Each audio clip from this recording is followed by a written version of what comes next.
রাউরকেল্লা শহর বলছিলাম আমি ময়ূককে, আমি বলছি যে ওই ফেলুদার মতো বলতে হচ্ছে যে নিশ্চিন্ত আর থাকা গেল না রে তপসে। তার কারণ এই যখন দেশের আবহাওয়া, তখন জামাত জঙ্গি আমাদের বীরভূম থেকে রাজ্য পুলিশের এসটিএফ অত্যন্ত তৎপরতার সঙ্গে সময় উপযোগী সময় তাদের সেই সন্দেহে গ্রেফতার করলো এসটিএফ। আমি প্রথমে প্রতিবেদনটা দেখাবো, তারপর রাহুলের কাছে আসবো। একদিকে পাকিস্তানের উস্কানি, আর অন্যদিকে বাংলাদেশের নতুন সরকারের আমলে উগ্রপন্থী ও কট্টর মৌলবাদীদের বাড়বাড়ন্ত। ভারতের এখন প্রবল মাথা ব্যথা। এই পরিস্থিতিতে উদ্বেগ বাড়িয়ে এ রাজ্য থেকে ধরা পড়ল বাংলাদেশের জঙ্গি সংগঠন জামাতুল মুজাহিদিন বাংলাদেশ বা জেএমবির সন্দেহভাজন জঙ্গি। বীরভূমের নলহাটি ও মুরারই থেকে দুই সন্দেহভাজন জেএমবি জঙ্গিকে গ্রেফতার করেছে রাজ্য পুলিশের এসটিএফ। পুলিশ সূত্রে খবর, ধৃত আজমাল হোসেন এবং সাহেব আলী খানের বাড়ি বীরভূমেই। ল্যাপটপগুলো নিয়ে চলে এসছেন, মোবাইল শেষ করে নিয়ে এসছেন, আর ওই মোটামুটি ধরুন যে কিছু ধর্মীয় বই ছিল, ওটা হচ্ছে কিন্তু কিন্তু বাংলাদেশ, ওইটাই যা অপরাধ। খাগড়াগড় কাণ্ডে সামনে এসেছিল জেএমবি যোগ। বাংলাদেশের বর্তমান পরিস্থিতি নিরিখে পশ্চিমবঙ্গে ফের এই জঙ্গি গোষ্ঠী জমি তৈরি করার চেষ্টা করতে পারে বলে আশঙ্কা নিরাপত্তা বিশেষজ্ঞদের।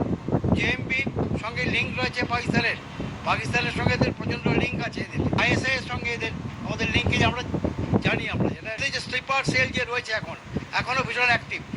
পাকিস্তান থেকে বাংলাদেশ দুই সীমান্তেই এখন উদ্বেগজনক পরিস্থিতি। ভাস্কর মুখোপাধ্যায়, রুমা পালের রিপোর্ট, এবিপি আনন্দ।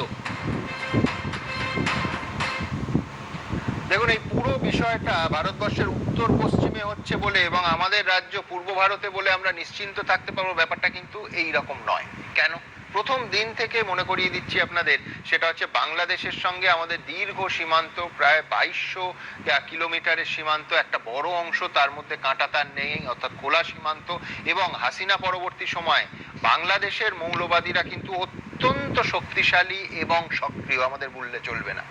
দ্বিতীয় কারণ হচ্ছে যে চিকেন স্নেকের মতো অত্যন্ত গুরুত্বপূর্ণ একটা ভূখণ্ড আমাদের এই রাজ্যে, যেখানে একদিকে নেপাল সীমান্ত, একদিকে বাংলাদেশ সীমান্ত, মাঝখানে মাত্র 24 কিলোমিটার। নিঃসন্দেহে বহিঃশত্রুদের আজ বলে নয়, চিরকাল ওই চিকেন স্নেকের ওপর একটা বিশেষ নজর আছে।